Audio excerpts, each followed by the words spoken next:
All right, so here's a little brief review for this test. So some of it will be the quiz. I'm basically going to go. I'm looking at the test right now in front of me, not not just the quiz, but so 1, 2, 3, and 4. Know how to do all those. You're going to have all 4 of these. They're going to be in different order. So know what the point of concurrency is for the perpendicular bisector, for the medians, for the altitudes, for the bisecting the angles. Know which one is which. Okay. It's not going to be in the same order, so don't just memorize the order. All right. I'll let you study that on your own. Okay. So make sure you know that.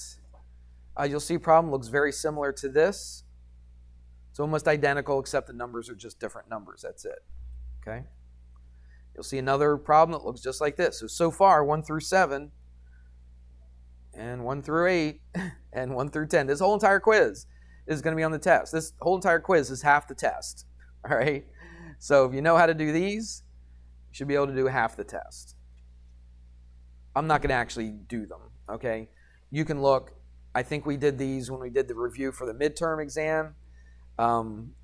We've done this in the past before. So every one of these, okay, every one of these is going to be on the test, except the numbers are just different. That's the only thing different about it. 8. Okay, so it says P is the incenter, find XS. So you got to find XS, and they tell you PS, and they tell you XP. So XP is 5, and PS is 3, and you got to find this right there. Just call it letter B. Is that all right? Let's make it look like a B. Okay, so if you look at this, it's very easy. You don't even have to do any work if you know the special triangle. So what do we have? Well, I got 3 sides of a triangle, don't I? You see this? And they tell you, and you really don't have to know anything about incenter to be able to do this problem. You just be able to look at it. And so this length right here is 3. This is 5, and they ask you to solve for this. I heard somebody say it. 4. Why 4? How do you look at that and just know it's 4? It's a 3, 4, 5 triangle. Okay. If you didn't know that, if you didn't understand 3, 4, 5 triangle, you could always do Pythagorean theorem. All right. So pretend we don't know this is a 4. I would go 3 squared plus b squared equals 5 squared, and then solve for b. All right. This is 9. That's 25. When you subtract, you get 16. So b squared equals 16. Take the square root. What's the square root of 16? It's 4, and that's how you get 4. No, it's this. It's the Pythagorean theorem. It's not just it. Like if I had a 5 and a 7, does that mean this is always going to be 6? No. All right. These are special triangles. This is a special triangle that happens to come out to nice whole numbers. And there's several special triangles. We have another chapter. We're going to talk about this in more detail. But we've talked about this a little bit before. Even if you didn't know, even if you couldn't just look at it and write down the answer, you should still be able to do this, which is Pythagorean theorem. If I have a right triangle, which I do, then this leg squared plus this leg squared equals the hypotenuse squared. We do the math, right? I did this a little bit in my head. I said this was 9, that was 25. I subtracted 9 from both sides, which is 16. Take the square root of both sides. Square root of 16 is 4. Spanker? Yeah, the question.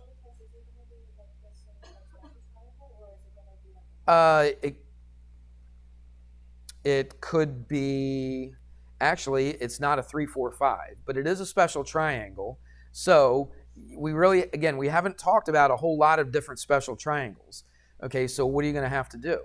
Let's say you didn't know 3, 4, 5 was a thing. What would you do? You do Pythagorean theorem, right? So if these were different numbers, which they are on the test, okay, then you do Pythagorean theorem to solve for whatever's missing. Make sense? Everybody good with the Pythagorean theorem thing? Remember, it's the 2 legs that are squared and added up. The hypotenuse is always the thing that's by itself, okay? The hypotenuse is the C. The 2 legs are the A and the B. Which one? Okay, this one right here. Centroid. Do you remember about the centroid? What does that do? Is it like equidistant from here? Is it equidistant from there? No. It's what? It's right. So this little part is 1/3 of the whole thing. This is what? 2/3 of the whole thing, right? What do they tell you though? They tell you the whole thing, right? BR, which is 24. So for the centroid, you know that this is 1/3 of the whole thing. So what's the whole thing?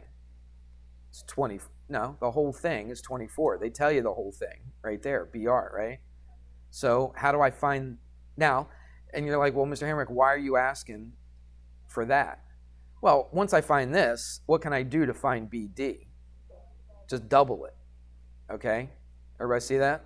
Because this is 1/3, that's 2/3. This one is twice as big as this. So I think, personally, it's easier just dividing by 3 and then multiplying by 2. But that's the same thing as multiplying by 2/3 anyway, isn't it? But sometimes students, when you multiply by 2/3, it weirds them out or something. I don't know what the deal is. So what I would do is go 24 divided by 3, which is what? 8. It's 8, not 6, okay? And then, so that's 8. And then how do I find BD? It's just double this, which is 16. So that's your answer, okay?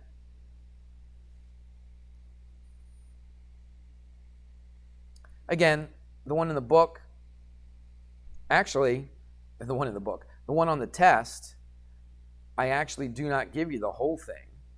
I'm not going to tell you which one I give you, okay? But I'll either give you the short one or I'll give you the what? The long one, okay? And then I ask you for the whole thing. Got it? So, for instance, what if I said that this was 8? How do you find the whole thing? Yeah, just multiply by 3, right? That's the easiest way to do it, isn't it? Yeah. Or what if I gave you BD? What if I gave you that was 16? How do I find the whole thing? Divided by 2 to get this, and then add the 2 together. That's right. Everybody got it? Okay.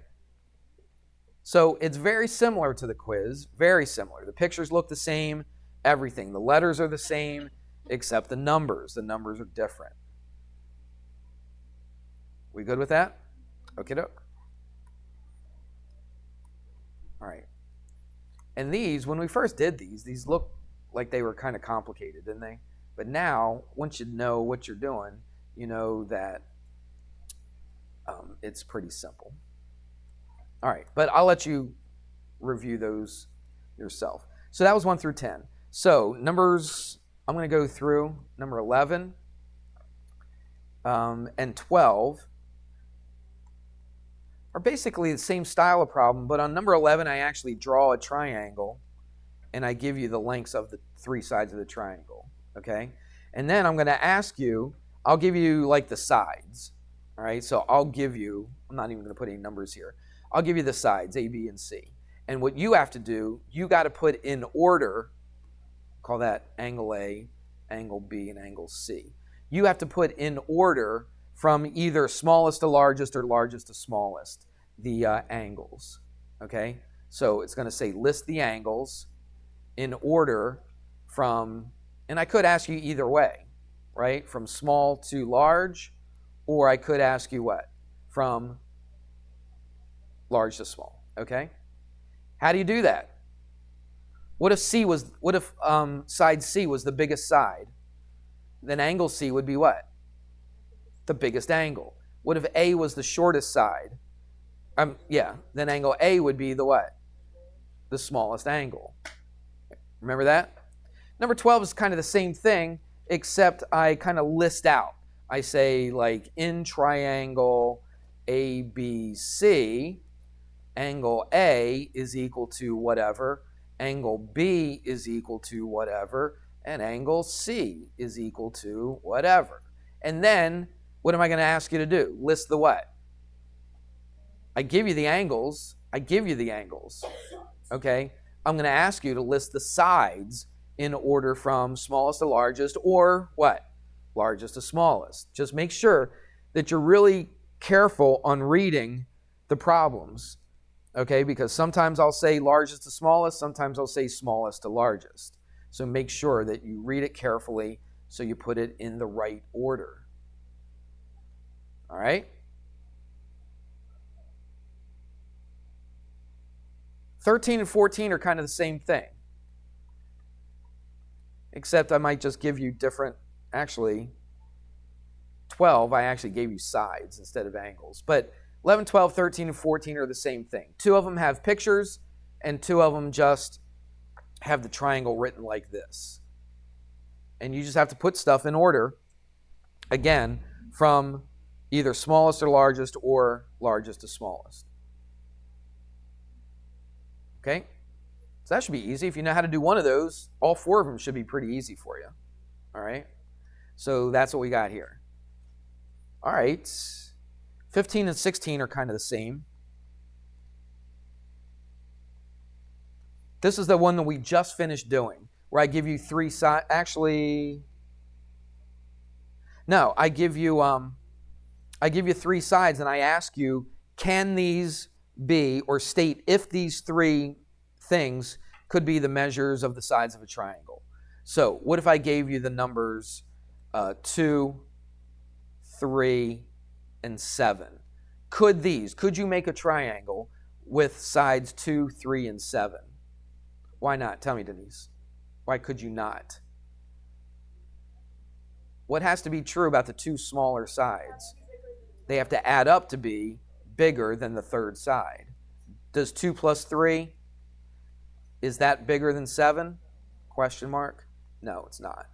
So that cannot be a triangle. So you would say it's not a triangle. Okay? Everybody with me? What if I said 2, 7, and 12? I'm sorry.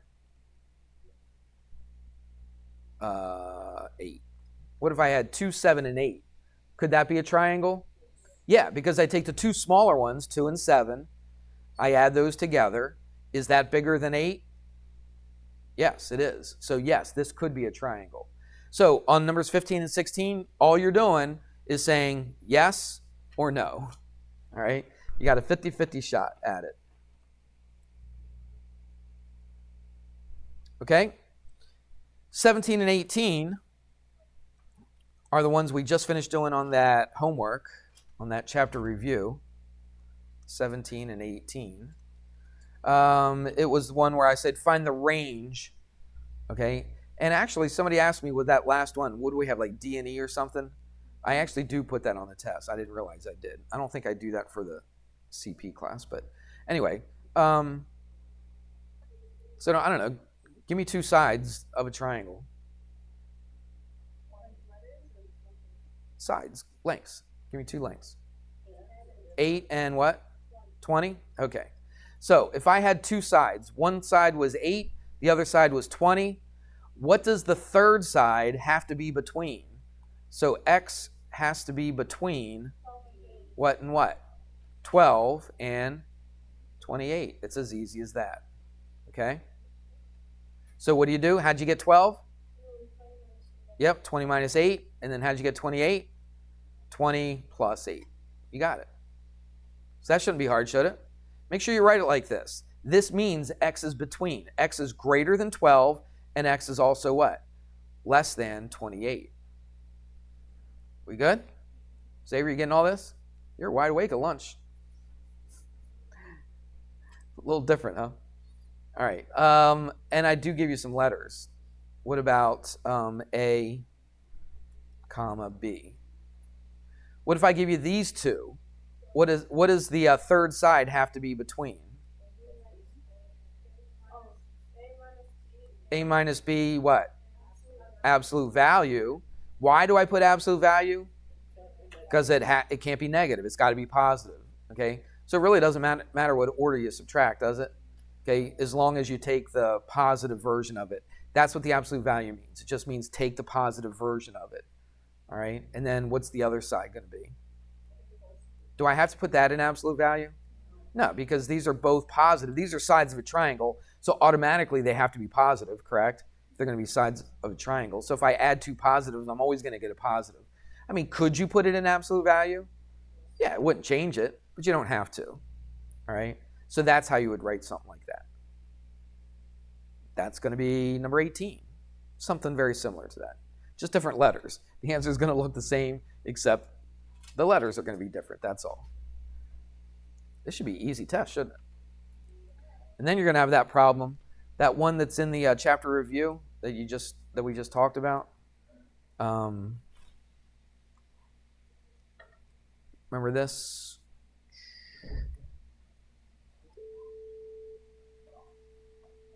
Didn't we talk about this? I mean, we didn't really do the problem, but I said this kind of problem will be on there. But let's do one. What does the one in the book say? Do you have the book open? Actually, I got it open right here. So I'm just going to do the one from the book. It's a little bit wider, the picture that's in the book, but it's close enough. This will work for us. Oops, that's not a B. That's a D. And that's C. And this one's B. This is 43 and 44 on that homework. This is the last two problems on the test, yes. So this is 19 and 20. All right, and what do they say on this one? It says compare, here's what they do. They say compare BC to AD. All right, BC, is that right? Yeah, BC to AD. Now, just looking at this one, it definitely looks like BC is bigger, doesn't it? All right, but do you go by that? No, you got to go by the numbers, okay? A lot of times you'll see, if you ever take the SAT, you'll see problems on there where it says, this picture is not drawn to scale, which means just because it looks like that side's longer than this one, it's not necessarily longer. Everybody got it? Okay. So you can't always go by just what it looks like. We can just go by the numbers. So it says AB is 15. It says DC is 15. Now, obviously, this DC and this AB aren't the same, are they? All right, again, don't go by how long it looks. Just go by what we learned about sides and angles being unequal, okay? I guess I could have drawn it a little bit closer to looking like they're equal, but that's okay.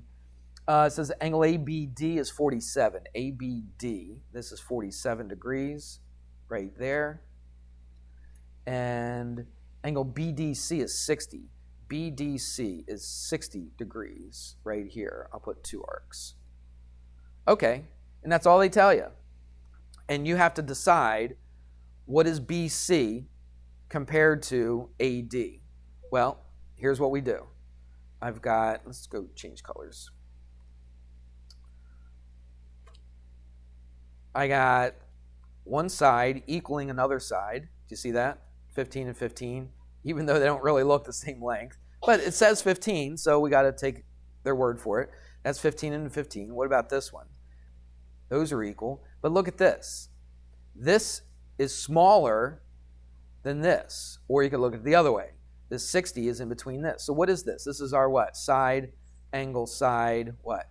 Inequality. Okay? So what does the side, angle, side inequality tell us? It tells us that the angle between those two, right, if this is bigger, then guess what? This, 60 is bigger than 47, right? So this is bigger, and this is what? Smaller. Okay? So let's come up here and look. BC is which one? It's this one. So this one, BC, is bigger than AD. So greater than. So it kind of did work out that it looks like it is, right? But don't always go by that. That's how you want to approach this. I can't hear. Yes. Yep, they give you different information on 20 though. All right, but it's the same basic idea. All right. On 20, they're going to ask you to compare two angles to each other. Okay? Because they're going to give you two equal sides, and they're going to give you one unequal side. So for instance, they might say that this is bigger than this. Okay? So that means the angle, let's say they didn't give you this as 60 and 47, okay? So that means the angle that's opposite the bigger side is going to be bigger than the angle opposite the what? The smaller side. Does it make sense? All right? Again, pretend they didn't give you 60 and 47. We could still say, if they gave you this information, we could still say that this angle right here is bigger than this angle right there. All right? And there's your test. If I recall right, I mean, I haven't taken statistics on this. I haven't written down everybody's score every time I given this test. But if I remember right in my head, this usually is a test that students score really high on. All right? I probably should redo this test and make it a lot more difficult. But I'm not going to. At least this year, I'm not going to. Maybe next year. But this should be something that you score well on. All right? So don't be satisfied with a C or even a B, all right? You should strive to get an A on this test. I think almost everybody should be able to get an A on this test if you know what's going on. That stuff we did, let's go way up here. Like these things right here, be able to get all of those. There's going to be all 4 of them on there. So make sure you know those, all right? Make sure you know how to do all these problems right here. And, of course, the stuff that we went over here as well. Yes. The same what? They're going to be different order. Yeah, because there's only 4 that we went through, right? There's only 4 that I could have picked, right? So I'm using all 4, but they're going to be in a different order. So don't just memorize boom, boom, boom, boom right here and figure that's going to be the same on the test and just put it down. All right, but do remember what word goes with perpendicular bisector, what word goes with median, what word goes with altitude. And I'm going to let you study that on your own, all right? Because I want you to study something. I don't want to hand deliver everything to you. I pretty much do that anyway, and I probably shouldn't do that as much, but that's what you're going to do, okay? Any questions, comments, anything? All right, well, look, we got time left over and everything. All right, that's it. I did record this, so if you want to look at it again, that's fine.